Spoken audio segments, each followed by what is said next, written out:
आज भी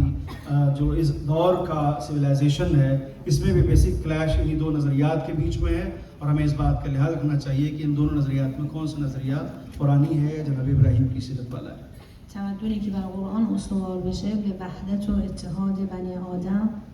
تأکید داره و پدران اصلی ما، پدران اصیل ما رو انبیا معرفی میکنه. कुरान करीम ने भी अम्बिया को हमारे असल बाप के तौर पर, उम्मत के बाप के तौर पर इंट्रोड्यूस किया है, जो हमें इस बात का हमेशा अपनी हमारी ज़िंदगी में लिहाज रखना चाहिए. از نگاه من به عنوان یک کارشناس تعلیم و تربیت این بخش از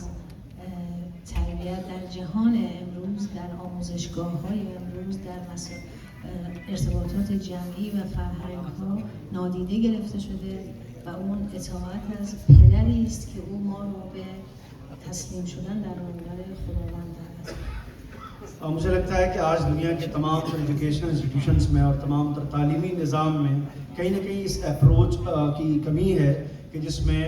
निज़ाम जो है वो नई नस्ल को उस शफीक बाप की निगाह से देखे कि जो उसकी दुनिया आखिरत और उसकी सरनविश्त को बेहतर बनाना चाहता है और उसके लिए